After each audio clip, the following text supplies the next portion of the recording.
Alors, le thème, c'est le tribunal. Parce que lorsqu'ils deviennent des entreprises, la carte, vous êtes sans chance.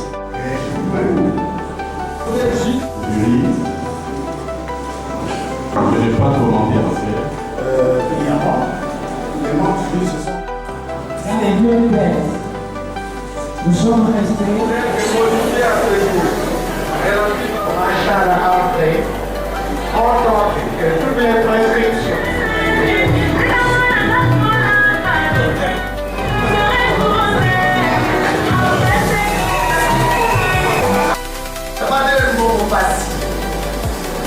vous avez tout ce journaliste là. C'est bien entendu. Ils n'ont pas déclaré à la base.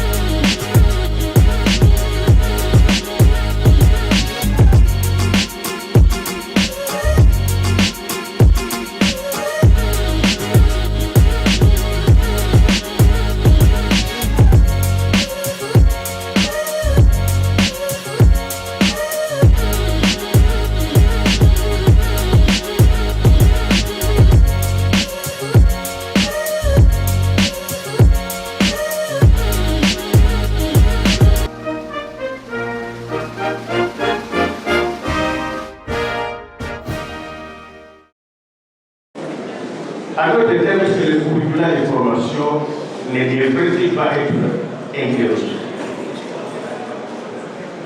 Voilà, Monsieur le Président, sans être communicologue, voilà mes préoccupations par rapport à la thèse qui est défendue par André Bouchon.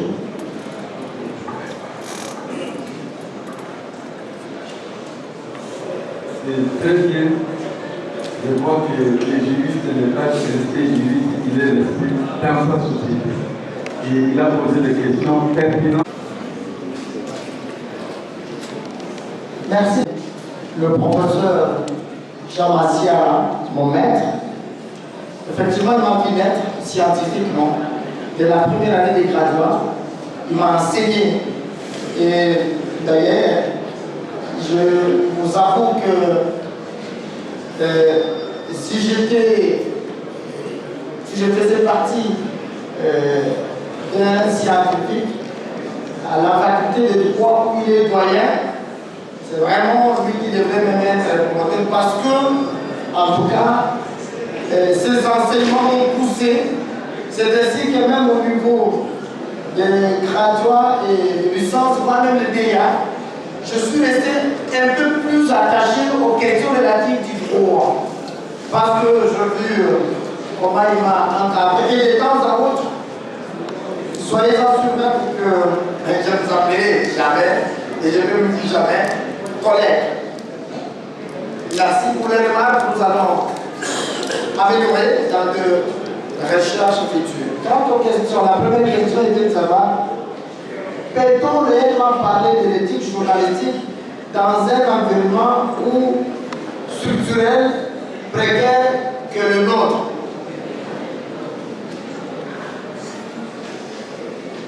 Voici ma réponse, monsieur le professeur. Je pense que l'environnement, parce que je l'ai dit, que l'environnement auquel font face le professionnel des médias n'est pas propice. Dans la mesure où les conditions d'abord de travail,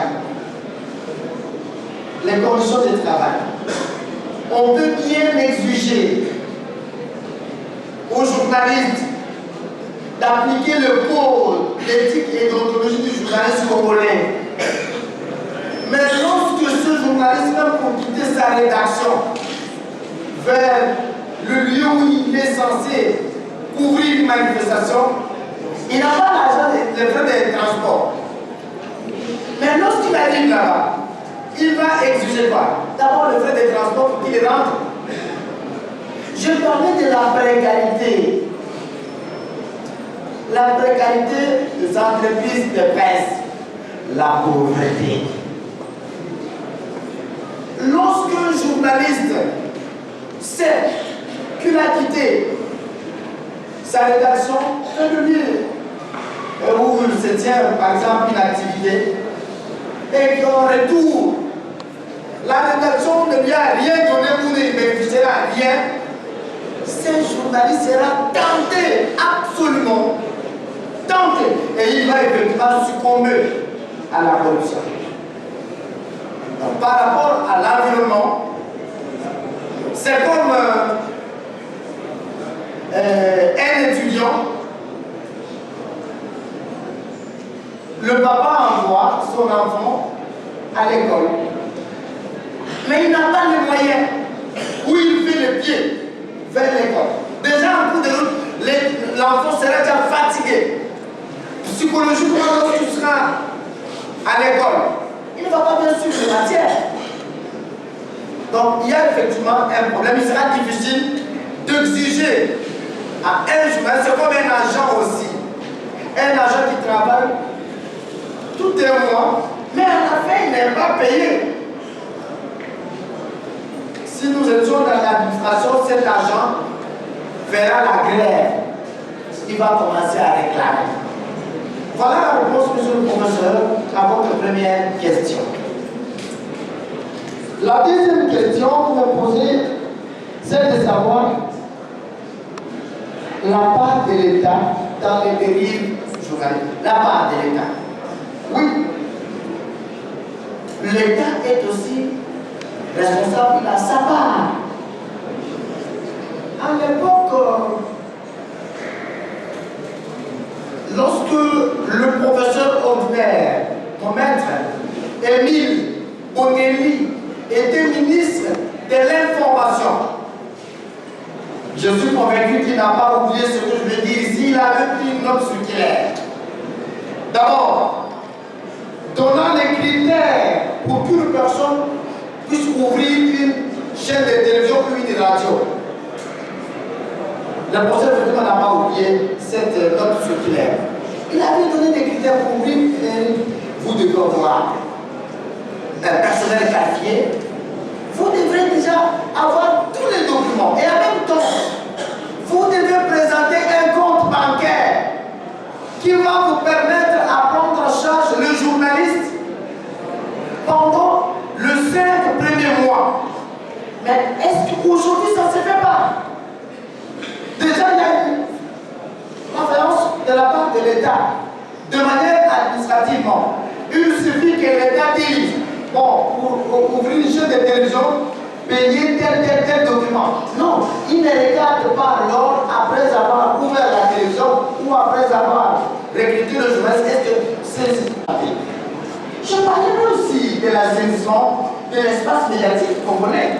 C'est aussi de la responsabilité de l'État comme pouvoir organisateur. Donc l'État a aussi cette responsabilité. Aujourd'hui, monsieur tout le monde, c'est un peu de dire, c'est un métier où on entre gratuitement et on y sort aussi gratuitement. On entre quand on veut et on peut sortir quand on veut. Donc il y a belle.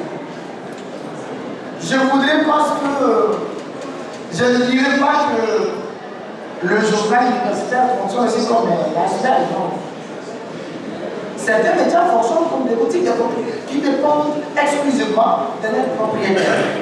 Alors que l'État, dans sa régulation, parce qu'au niveau de la régulation, nous avons la régulation étatique, ça veut dire que vous avez le ministère, vous avez le CESAC, le secrétaire, tous les services de l'État. Mais ici, il y a aussi l'autorégulation avec l'UNPC, parce qu'il y a même un tribunal des pairs. Donc, j'ai compris sur cette question que l'État a aussi une part de responsabilité. La deuxième question, elle a aussi des corollaires avec la troisième question, des corollaires avec la deuxième question, parce que vous demandez, l'État ne contribue pas lui-même à une forme de corruption. En fait, c'est tout ce que je suis en train de dire ici. Lorsque aussi l'État envoie par exemple des publicités Prenons par exemple pendant cette période où nous sommes censés vulgariser par exemple l'accord entre la RDC et le Rwanda. L'État, à travers le ministère de la communication des médias, conçoit une publicité ou des annonces et qu'il donne ça aux entreprises de presse, mais sans paiement. Je parlerai de la subvention. Donc l'État aussi a une part de... L'État contribue effectivement à cela. La dernière question, monsieur le professeur, vous me demandez le rôle que jouent les institutions de formation. Mais moi-même, je suis votre produit. Vous avez fait votre travail. Vous avez rempli votre troisième mission, qui est la formation. Vous assignez par l'État. J'ai appris les cours de droit éthique de la presse. Les institutions font leur travail. Elles forment sans problème.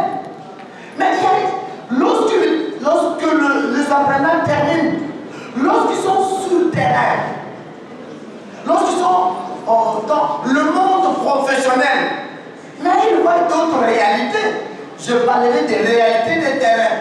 Et ces réalités-là n'ont rien à voir avec la formation reçue. Il y a des bons journalistes, ils sont là, bien formés, ils sont là, monsieur le professeur. Mais, vu les réalités qu'ils voient sur le terrain, ils succombent malheureusement. Donc, je ne vois pas la responsabilité qu'on peut incomber aux gestions de leur institution à enseigner, à donner à ces futurs journalistes son diplôme. La matière a été totalement... Donc là, je ne vois pas la responsabilité parce que vous-même, vous nous avez enseigné. Voilà, monsieur le président du jury, les quelques réponses que j'avais réservées aux 4 questions de monsieur le professeur Mohamed, professeur et doyen Martial. Merci beaucoup, professeur. Ces préoccupations continueront à nourrir la réflexion du chercheur. J'espère aussi que le journal universitaire du journaliste André Machara ne reproduit pas toutes les pratiques qui sont en train d'être décrites par le chercheur. Surveillance. Professeur Tondo. Merci beaucoup, monsieur le président. Monsieur le chef de travaux, André de Congo, c'est avec beaucoup de plaisir que j'ai accompagné vos recherches au niveau de notre société. Vous avez en fait complété l'étude qui a commencé avec le Robert de Guigui. Et donc, votre champ de recherche, c'est l'éthique et la déontologie du journaliste.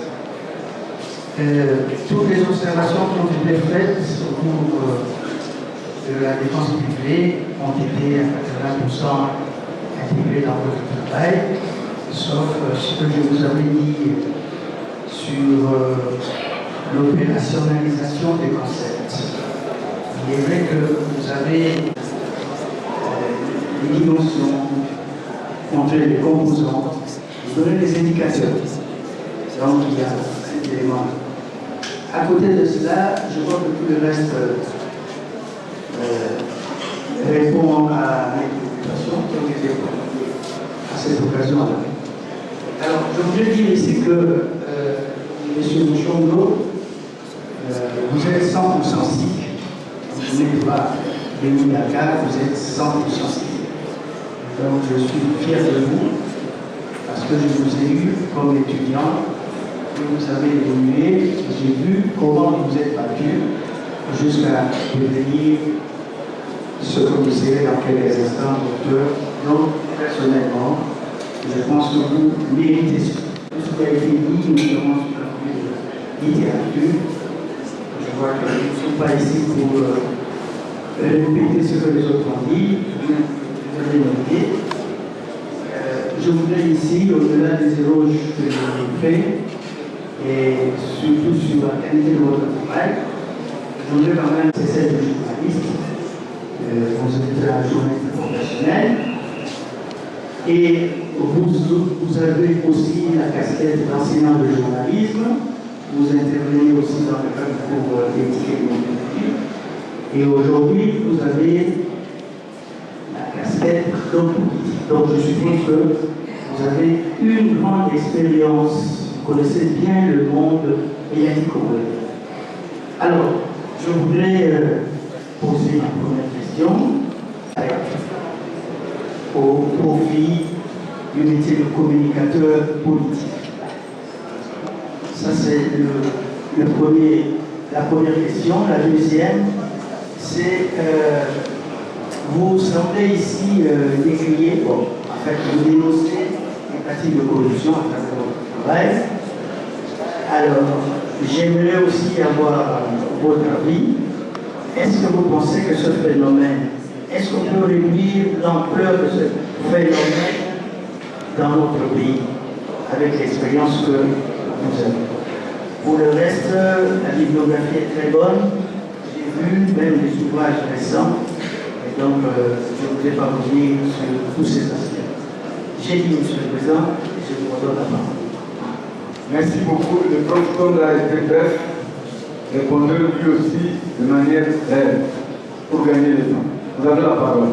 Le professeur Tonda, mon maître, parce qu'il a même été le directeur de mon TFC en 3e année de graduat, le directeur de mon mémoire en 2e année de licence, co-promoteur de mon DEA, et je suis totalement d'accord et je vous serai toujours reconnaissant et je verrai scientifiquement ce que la rigueur de la science m'impose.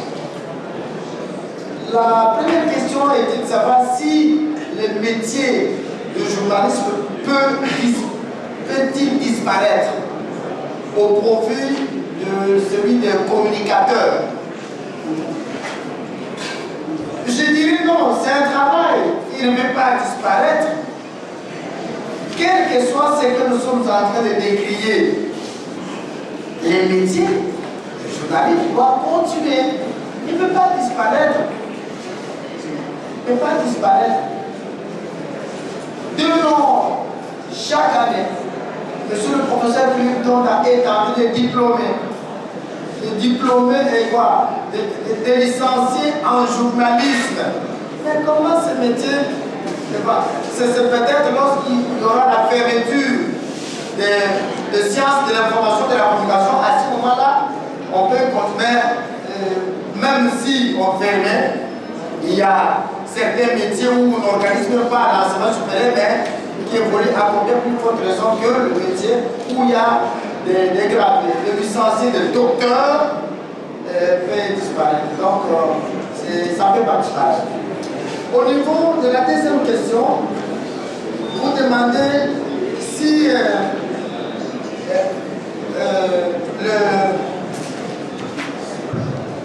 le métier, ou pouvons-nous dire que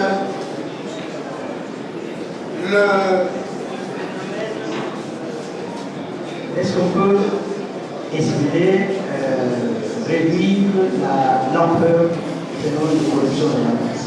Merci, monsieur le professeur. Oui, réduire, oui.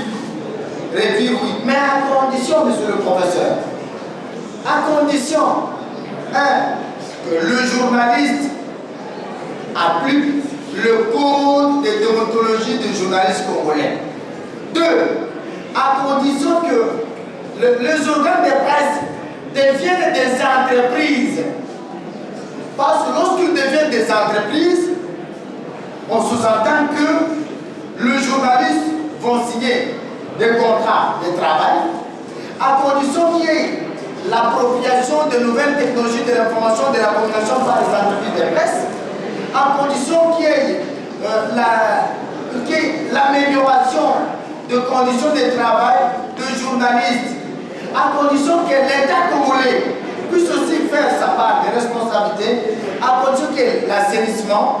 Donc il y a des conditions. La diminution de la corruption dans la presse, oui. Mais ce n'est pas seulement dans la presse. Parce que la question de la corruption ne concerne pas seulement le journaliste. Cette question concerne tous les domaines, que ce soit juridique, du domaine du droit, que ce soit en santé, c'est tous les domaines. C'est une question transversale. Ce n'est pas seulement l'apanage domaine de la presse. Voilà un peu ce que je peux donner comme réponse, monsieur le professeur Philippe Foutan.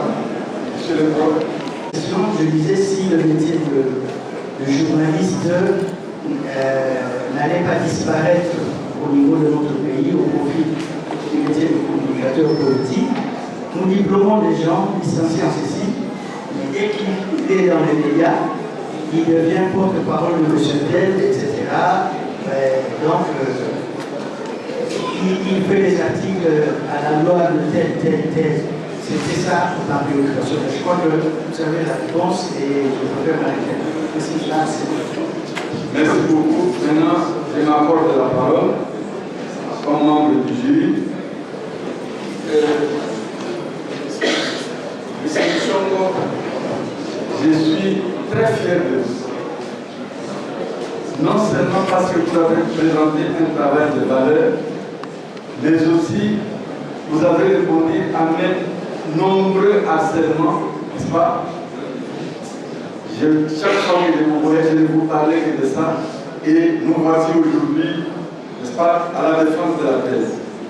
Et je suis aussi heureux de constater que vous n'avez pas pris la corruption seulement sous l'angle juridique, mais aussi, n'est-ce pas, sur le plan sociologique. Et d'ailleurs, si vous voyez les questions que le prof juriste vous a posées, vous sentez que, n'est-ce pas, même lui, il trouve que le problème de la corruption n'est pas exclusivement juridique. Alors, le problème est d'actualité brûlante. Je voudrais d'abord dire ceci. Je n'ai pas de questions à poser. Comme vous êtes jeune, je vais vous donner plutôt des indications pour des recherches futures. D'abord, première observation, c'est que le cas des rémunérations, je préfère appeler ça comme ça, rémunération des services de la presse, ce n'est pas unique au Congo. N'est-ce pas? Dans toutes les presses, dans le monde entier, toutes les presses sont soit subventionnées par l'État, soit pas utilisées par certains groupes qui veulent faire entendre leur opinion. Et donc, il faut relativiser la notion de corruption s'agissant du Congo. Nous avons connu tous Jeune Afrique, qui était un grand journal africain, n'est-ce pas, que nous lisions tous, que moi j'ai cessé de lire. Dès le jour où j'ai appris qu'ils étaient très massivement subventionnés par le gouvernement français pour, n'est-ce pas, faire la politique de la France en Afrique.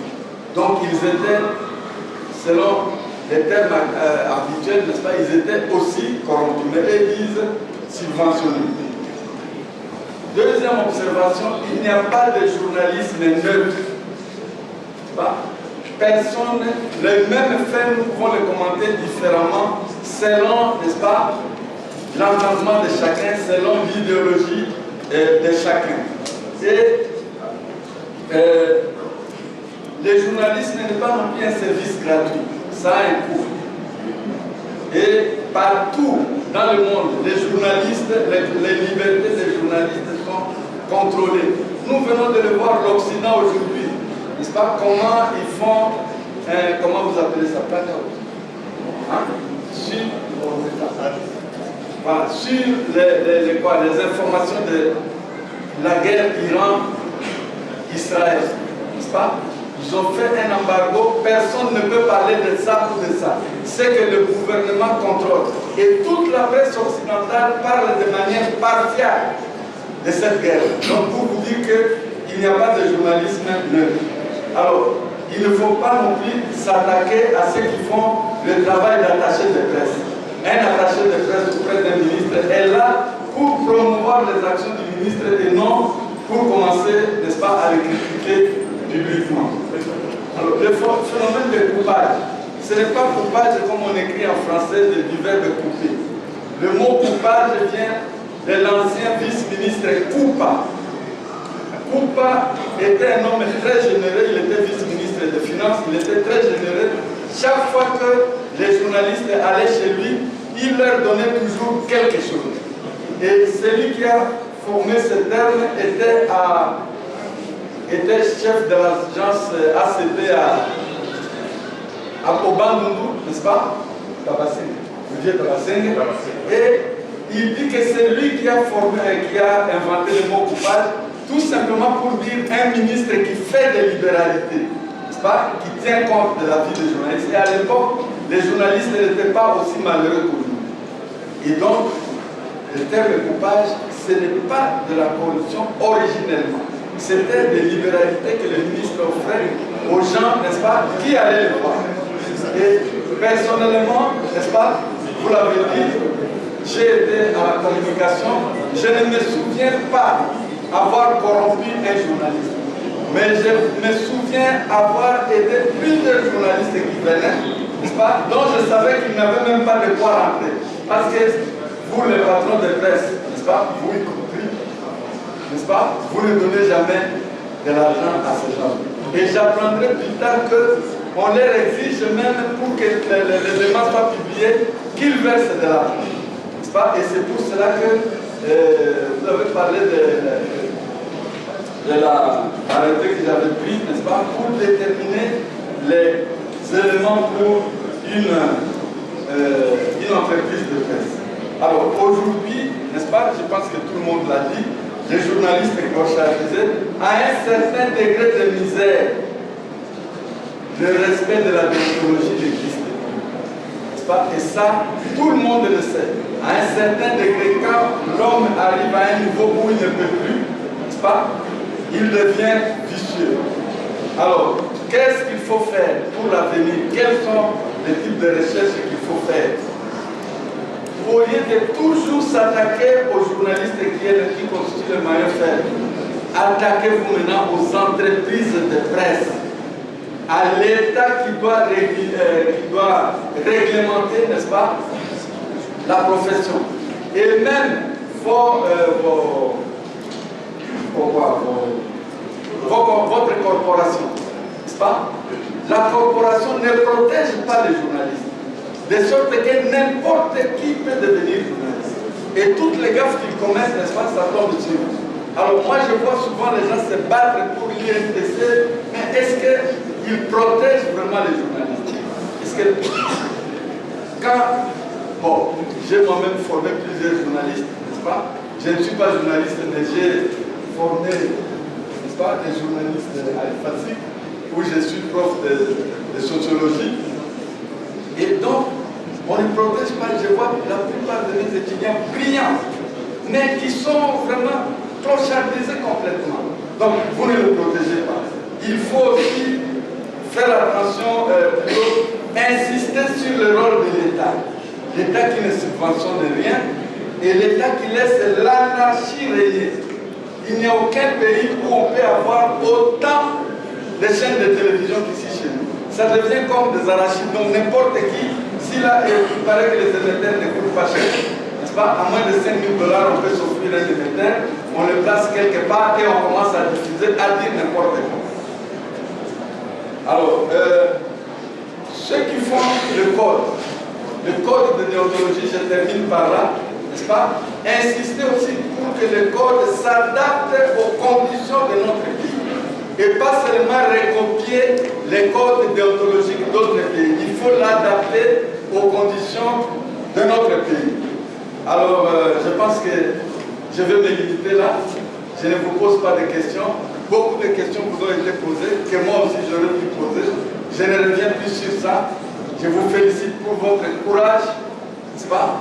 Et vous comprenez que je suis très fier d'être. La parole à votre maître, avec l'espoir que ce ne nous prendra pas beaucoup de temps.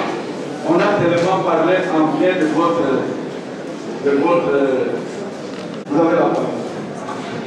Merci, Monsieur le Président. Je suis très heureux d'avoir la parole en ce moment et que je remercie chacun d'intervenants pour tout ce qu'il a dit, ce qu'il a dit sur la valeur, sur la pondération de cette thèse-là.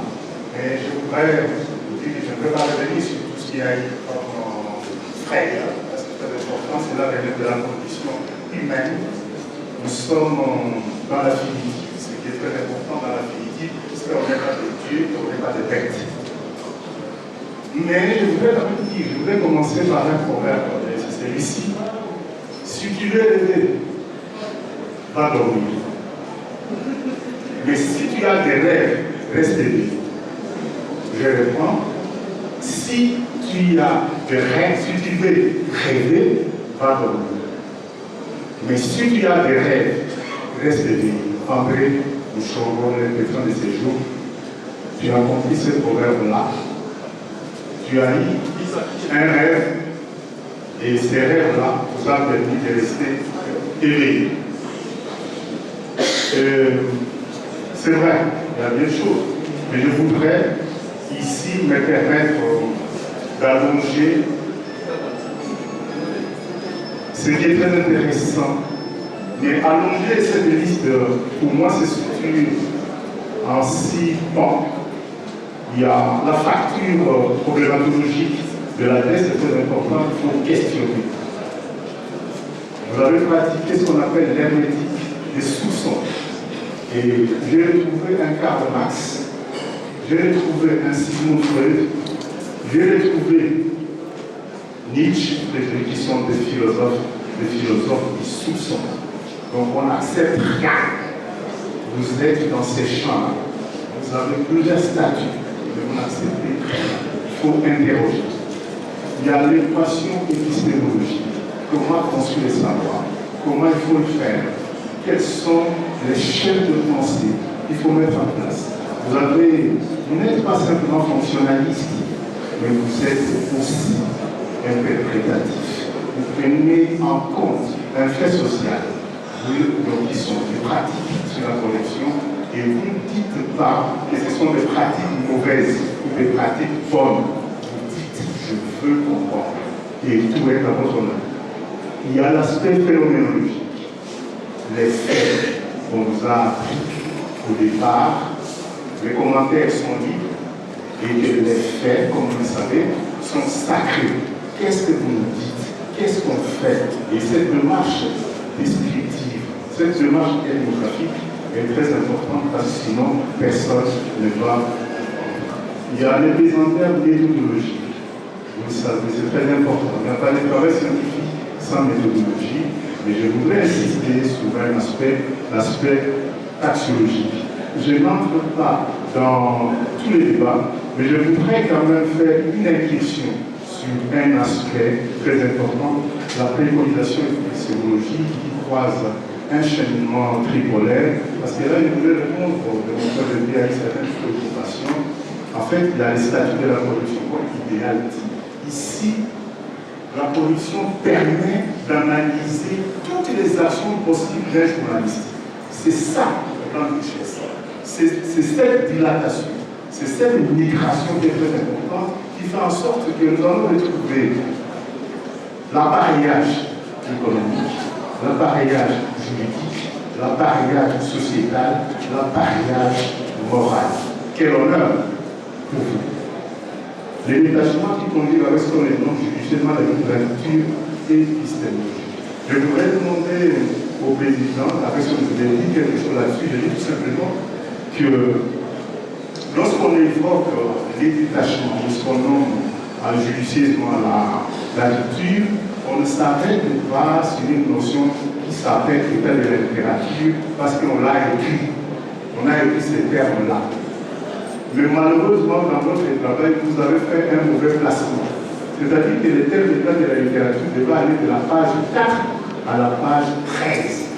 Mais vous l'avez coincé à la page 12 et ça donne l'impression qu'il y a une faillite dans ce qu'on appelle l'état de la littérature. Donc, en d'autres termes, si vous venez, je voudrais, à la page 4, il y a Pierre Ansart, page 5, il y a Jean-Dominique, oui, allons-y. De la page 4 à 13, Pierre Ansart, page 5, Jean-Dominique, page 7, Yves Renard, page 8, Bébé Bisselem, page 9, Didier Mounet, page 10, Fils, page 11, et Mouquet, page 12. Donc, on appelle ça la revue de la littérature. C'est pour que vous puissiez vous démarquer les autres. Et il s'est fait qu'on est dans des écoles. Des écoles où on voudrait que les termes de la littérature se placent.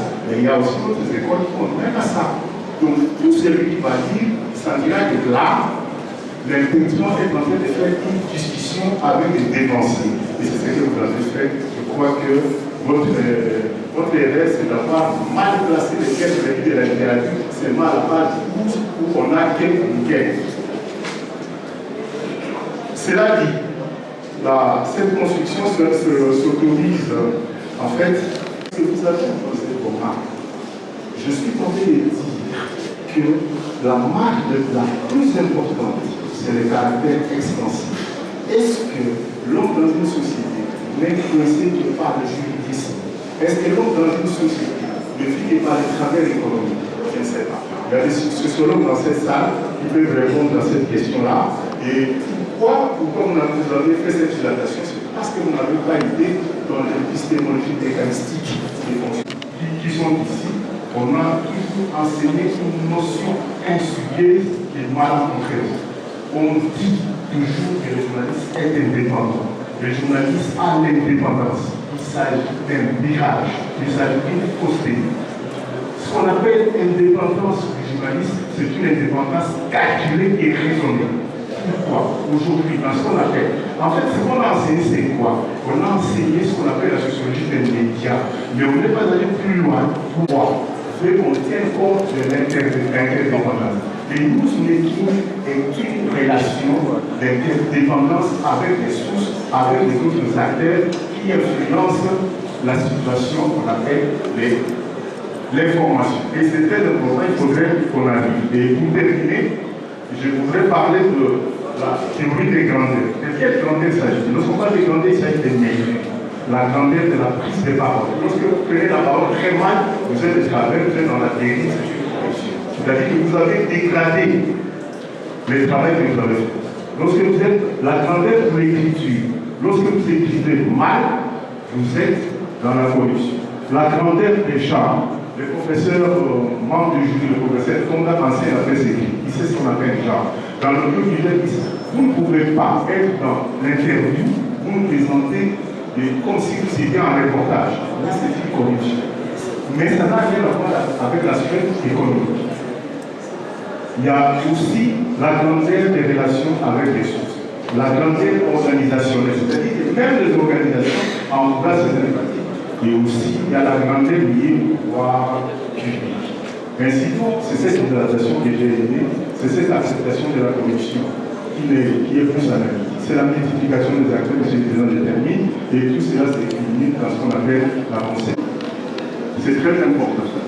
Et pour clôturer, monsieur le Président, et estimer les membres du jury, la science, surtout les cycles, ont vécu et vivront. Et cette dissertation doctorale, je l'ai préside et je l'ai tout haut, monsieur André, monsieur le Président André, comme vous en êtes très loin. Vous devez trouver que cette thèse a un apport très loin dans la vie de votre société. Cette thèse dit quoi? En dehors de l'aspect qui est notre aspect, il y a ce qu'on appelle la vulgarisation. Et c'est très important.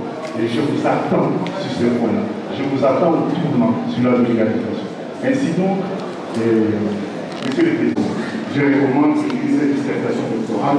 Et l'invitant à répondre à et venir le défendre d'abord en privé, le refaire, et vous voyez que même ici, il y avait encore des observations à faire. Donc pour dire qu'on ne ramasse pas les têtes de doctorat, n'est-ce pas? Il faut travailler pour l'avoir et la communauté des profs proteste contre tous ces charlatans qui disent que là, on distribue les diplômes. Vous l'avez bien senti.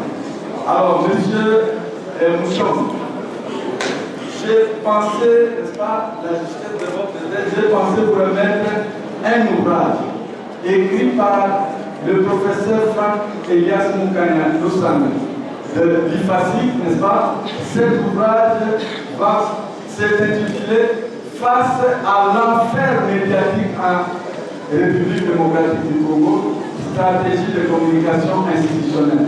Ça doit constituer pour vous une base, n'est-ce pas, pour les recherches futures. Et sur ce, je demande, je sollicite plutôt de la part de la rectrice l'autorisation de suspendre la séance pour que les membres du jury puissent aller délibérer à huis clos. Oui.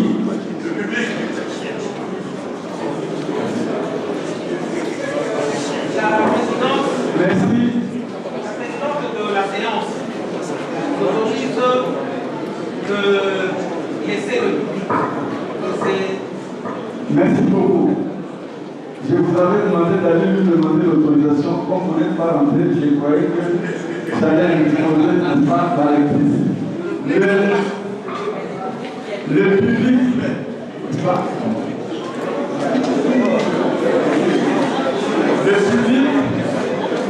autorisé seulement à ceux qui ont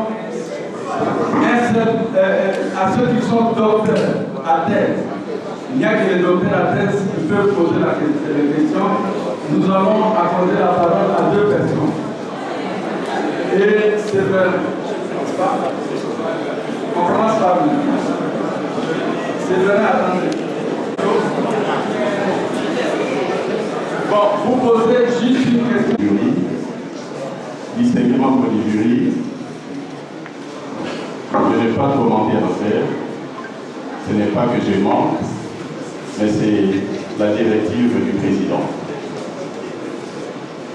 La thèse, elle est pertinente. Mais il faut se départir de 2 choses.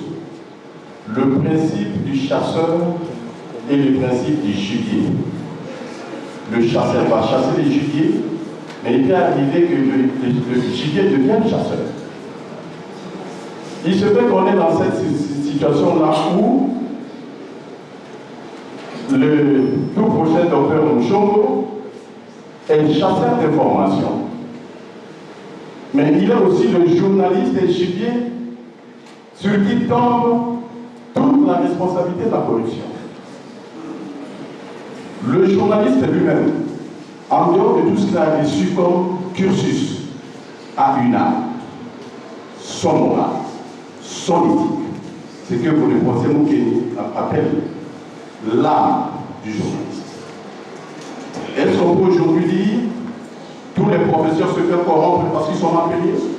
Les magistrats se font corrompre parce qu'ils sont mal payés? Est-ce qu'on va dire, par exemple, ne suivez pas les journalistes? Pour la plupart, ils n'ont pas de contrat. Ils sont mal payés. Est-ce qu'on va dire ça? Qu'est-ce que nous devons faire? Nous avons une arme morale. Tous les professeurs ne se font pas corrompre. Tous les magistrats ne se font pas corrompre. Tous les journalistes ne se font pas corrompre. Si vous êtes bon, vous êtes bon. Et très souvent, la bonté morale et la bonté professionnelle amènent à l'argent. Les meilleurs journalistes d'ailleurs sont partis. Il y en a qui sont dans l'OMS, il y en a qui sont partis à l'UNICEF, partout d'ailleurs, parce qu'on a trouvé ce qu'ils étaient bons. Je pense qu'il ne faut pas qu'on puisse négliger la notion du moral et l'éthique du journaliste. Merci. L'observation. Je pense que c'est Je sollicite votre intelligence et surtout pour appuyer ce que l'observation que vous venez de faire. On ne donne pas l'impression que ici on distribue des diplômes. Donc, je sollicite votre intelligence pour que je parle en 2 volets. Brièvement.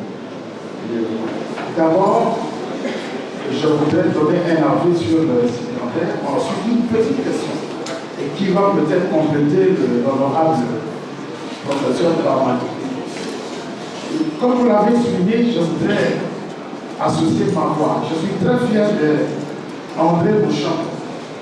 Je l'ai connu comme, quand j'étais chef de département, j'ai dirigé ce département entre 2009 et 2011. Je l'ai connu comme étudiant. Je lui ai donné les cours de linguistique générale en première année de graduat et les cours d'analyse de langage en première année de licence. C'est un très bon étudiant. Il est courageux. Je pense qu'on peut le constater. Il a organisé ses premières émissions d'essai avec nous. J'étais parmi ceux qui l'avaient reçu à la télévision, des programmes de chefs de travaux. Il faut qu'on le dise maintenant. Donc, Mouchongo, c'est un très bon étudiant. Aujourd'hui, il vient encore de le montrer. Il a réalisé une thèse. Je crois qu'il vient de répondre aux questions brillamment. Les membres du jury se sont prononcés. Moi, je voudrais poser une petite question. C'est parce que j'ai eu l'impression que vous accusez tous les journalistes. Et l'impression que j'ai eue, c'est de penser qu'il n'y a pas de bons journalistes en RDC. Et puisque j'exploite beaucoup la lexicologie, la lexicostatistique, ça m'oblige de revenir sur les données mathématiques. Est-ce que vous avez des statistiques concernant les journalistes qui sont corrompus et les autres qui ne le sont pas? Voilà, ma petite question c'est celle-là, pour ne pas accuser tout le monde. Merci beaucoup, Monsieur le Président. Je commence par une constatation magnifique, c'est M. Babani. Et là, les deux à M. Bouchongo. Qu'est-ce que j'ai constaté? Un vide savant. Vide pourquoi? Je ne me reconnais pas. Oui, je ne reconnais pas ce que j'aurais voulu vraiment me connaître. Dans les deux thèses, nous sommes restés à mi-chemin. Nous sommes vraiment savants parce que nous parlons la langue que nous parlons. Parce que nous faisons les titres et les titres que nous ont appris les colons. Parce que nous parlons toujours comme des colons. Parce que nous sommes vêtus comme des colons. Nous sommes donc des colons du Congo. Ce que je souhaiterais, c'est que Tozala, cela la question, Tozala, journaliste et à Congo. Journaliste, c'est quoi en Lingala, je ne sais pas. Voilà. Là où est le vide, c'est là. Je souhaiterais que ceux qui suivront l'arrêt que M. Bamani a fait, vraiment sa thèse, parce qu'il est revenu à étudier l'un des nôtres. Je lui ai posé la question ce jour-là, est-ce qu'on peut aller plus loin? C'est-à-dire, à partir de ce que vous avez fait, faire aussi pour ceux qui parlent vraiment le partir de Lingala. Parce que nous sommes dans la région et dans la capitale, la langue, on peut tout refaire. Donc, je souhaiterais qu'on fasse ce que j'appelle en philosophie l'antidote. Nous sommes malades parce que nous parlons étranger. Il faut que nous revenions à être nous-mêmes en scrutant nos langues, en refaisant ce que nous pouvons aller plus loin. Il faut faire un peu ce que Joachim Diblé a fait. Peu me plaît, ceci ou cela, les choses du palais romain, plutôt que peu me plaît ça, plutôt que mon petit village. Peu me plaît, le programme m'habiller comme ça, plutôt que... Monsieur le prof, voilà. Nous avons compris. Le prof pose un problème capital, n'est-ce pas? Le problème de nos langues. Je pense qu'il a vous ouvrez un débat pour le futur. Mais pour le moment, le reste, monsieur Merci beaucoup.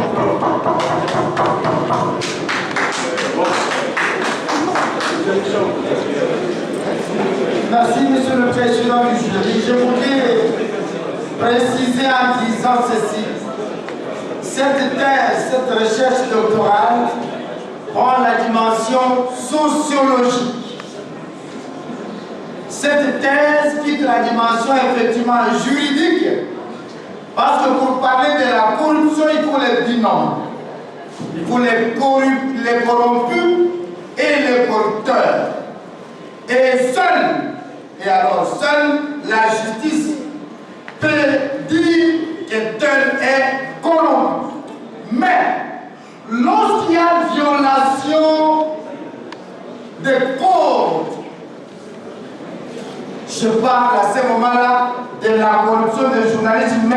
sociologique.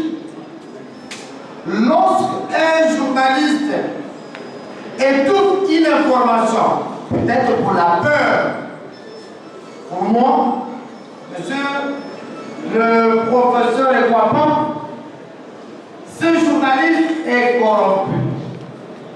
Lorsqu'un journaliste qui est censé donner la vraie information, il étouffe cette information-là. Parce que c'est sa mission d'informer. Lorsqu'un journaliste qui est censé parler des Français, Chiluba, Kishilele, Lingala et toutes les autres langues, ne parle pas bien. La conséquence c'est quoi? Le public va zapper. J'espère que vous avez déjà vu un journaliste qui parle mal, le public dit, où est-ce le valide? On zappe. Pour moi, cette façon-là, c'est de la corruption. Lorsque, monsieur le président du jury, un journaliste, je termine par là, n'arrive pas à rectifier une information par orgueil, il donne une fausse information. Il se rend compte que l'information que je donnais, elle est erronée. Et il ne prend pas conscience de revenir ou rectifier cette information-là. Ce qui est une violation de code et d'ontologie du journaliste. Cette façon-là de refuser, de rectifier sa fausse information, c'est de la corruption sociologique.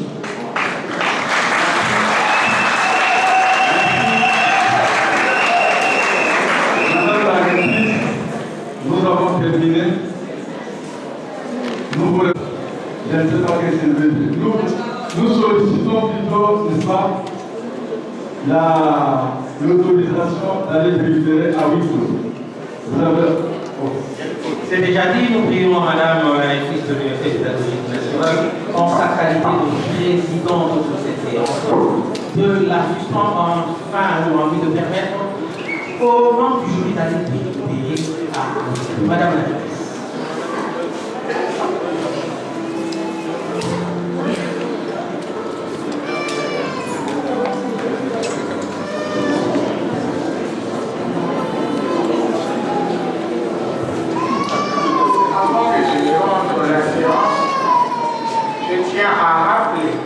Tout à l'heure, j'avais dit que c'est une séance solennelle. En principe, on n'applaudit pas avant qu'on publie le résultat. Je tiens à préciser cela. La séance est suspendue. Nous invitons le jury à se retirer en vue de procéder à la délibération à huis clos.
d'autoriser la reprise de la séance. Madame la ministre.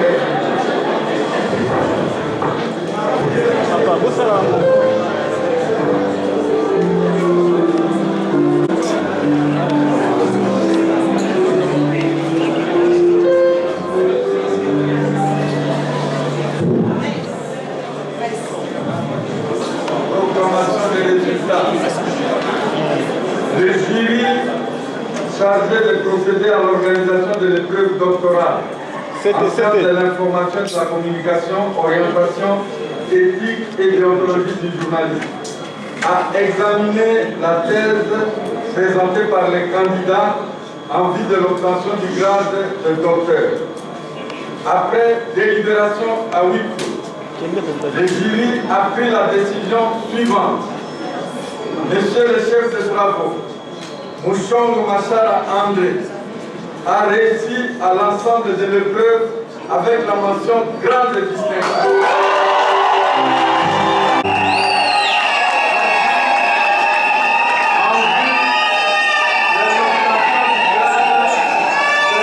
Docteur en sciences de l'information et de la communication, orientation éthique et déontologie du journalisme.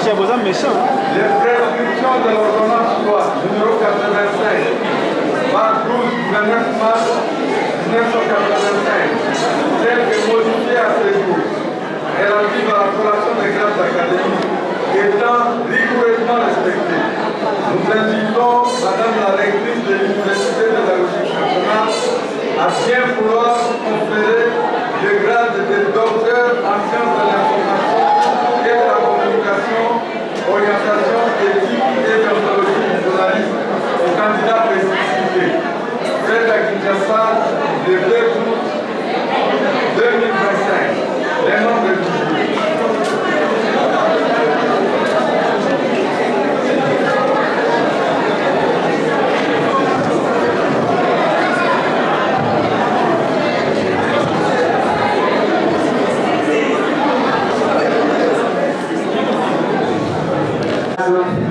Le docteur. Nous, professeur ordinaire Yvonne Ibé Bourgois Saïna, rectrice de l'Université pédagogique nationale. Vu le procès verbal du jury, chargé de procéder aux examens de la dernière épreuve en vue de l'obtention du grade de docteur en sciences de l'information et de la communication, orientation, éthique et déontologie du journaliste de M. Mouchongo Machara André, entendu que toutes les prescriptions de l'ordonnance loi numéro 85-012 du 29 mars 1985, telle que modifiée à ce jour, relative à la collation des grades académiques ont été respectées, conférons au candidat précité le grade de docteur en sciences de l'information et de la communication, orientation, éthique et déontologie du journalisme. Ces candidats à la jouissance de tous les droits attachés au grade académique obtenus conformément à l'ordonnance loi précise. Fait à Kinshasa le 2 août 2025, Yvonne Ibé Bourgois Saïna. Thank you.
une marque de corruption.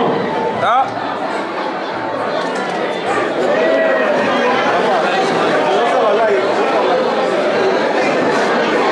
S'il vous plaît, nous n'avons pas encore fini. Les amis de la presse.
Encore une fois, les amis de la presse, libérez le photo. C'est pas encore fini. Il y a d'autres enfants? Ok. Avant de céder la parole au juste à la sortie de la salle, nous recevons les honorables députés, les membres du comité de gestion, en fait, en réalité, tous les officiels, mandataires de l'État, professeurs, autorités des canaux, ainsi de suite. La famille en uniforme, le protocole va vous indiquer là où on a prévu le cocktail, c'est-à-dire dès que faites semblant de libérer tout simplement le bâtiment en allant vers le hall 3, l'ancien hall 3. C'est là où vous serez reçus. Les collègues scientifiques, les administratifs, les étudiants seront reçus au département des SIC. Il n'y a aucune raison. Le protocole invite magistralement le nouveau docteur à prendre la parole en tant que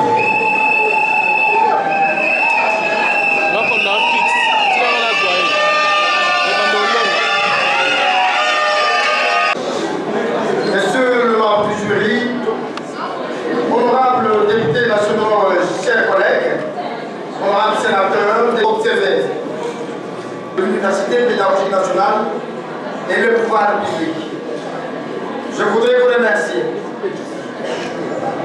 Je vous remercie très sincèrement, Madame la rectrice, pour votre implication pour que nous puissions aujourd'hui être là où nous sommes. Monsieur le doyen, je présente. Le 27 novembre 2008, lorsque j'ai participé à la première séance de votre cours de la presse écrite, je vous avais dit, professeur, je peux avoir tout au monde, alors tout. Mais si je ne suis pas professeur, un jour, je ne serai pas content. Voilà le jour en question est arrivé. Je voudrais remercier Monsieur le Président du jury. Lors de ma proclamation comme député national, lors de notre première rencontre à l'IFASIC, à la place de me féliciter pour mon élection, c'est plutôt la question de savoir où est-ce que j'en suis avec mes recherches doctorales. J'avais effectivement marqué le mot, enfin la réponse est là. Merci pour votre accompagnement. À ma grande sœur, je l'appelle grande sœur, toujours, maître. Ma grande sœur, professeur Madeleine Bobo-Passy. Vous avez tout fait, alors tout. Et enfin, j'assume. Monsieur le doyen de la faculté de droit, je ne sais quoi dire parce que, ensemble avec le professeur Mangora, Nicaise, Yannickès et Yann Philo, même s'il est présent, je les cite. Vous êtes des modèles de ces départements, des icônes. J'en suis totalement reconnaissant. À mon maître, Achille Boudjoko Iyol.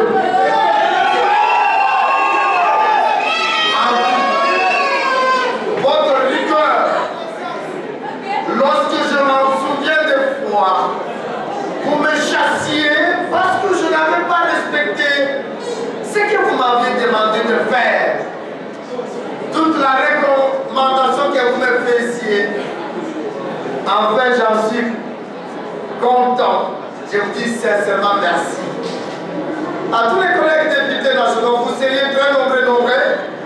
Malheureusement, suite à double activité, d'une part, du Génécos qui est présidé par le chef de l'État lui-même, mais aussi par la première réunion de membres du présidium de l'Union sacrée. Mais vous avez séché ces deux activités. Professeur Babani, mon grand frère, Madame la Présidente de la Commission sociale et culturelle, Madi Adoroté, tous mes frères et sœurs, députés nationaux, Monsieur le directeur général des FPL, mes aînés, grand frère professeur Bachil Lé, vous avez complété un nouveau docteur. Merci de votre encadrement, Monsieur le chef de département, Monsieur Labentine. Merci et je veux dire à l'ensemble de l'équipe du journal universitaire. Vous êtes présents. Les recommandations qui m'ont été faites et les questions posées par le membre du jury, j'en prends acte. Et que je ne sois pas aussi dans la corruption stricte sens. Comprenez, la liste est exhaustive à mon épouse. Déborah Tamal. Je me demandais de temps à autre, mais quand est-ce que tes études prendront fin? Aujourd'hui, quand la réponse c'est aujourd'hui, mais les recherches vont continuer. Et à ma princesse, celle qui a le nom de ma mère. Je sois présente à cette cérémonie. Celle qui m'avait demandé en août 2028, lorsque je quittais mon village, Makanou, il m'avait demandé à 2 semaines ou à 2 mois de mon élection comme député national, qui m'avait demandé 3 choses. J'ai besoin d'avoir mes petits-fils et petites filles. J'ai besoin de voir député national et j'ai besoin de voir docteur à thèse. À mon père qui est parti tôt, je voulais à ce qu'il soit présent. C'est lui qui a tout fait. Là où il est au-delà. Sentez-vous.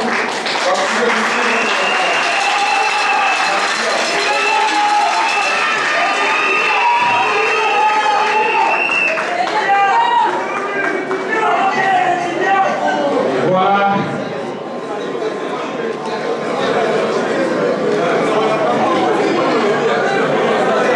Ce sont des choses qui arrivent. Comprenez l'émotion du nouveau docteur. Madame la rectrice. Attendez. Nous vous prions de clôturer cette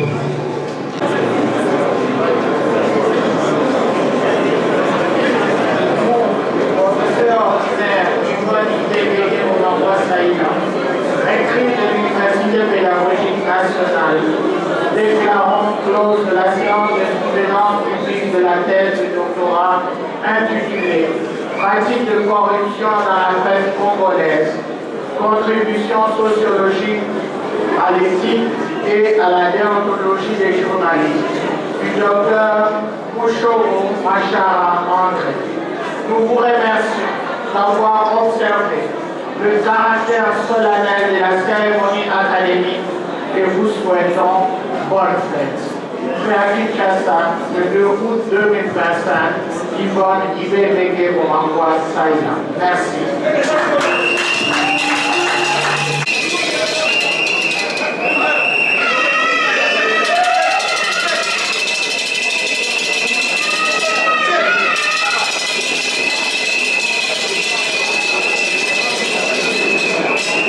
Merci bien. S'il vous plaît, nous sommes arrivés à la fin. D'ailleurs, c'est déjà clôturé jusqu'à midi. Orchestre, hymne national.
Okay.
Première fois.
Thank you.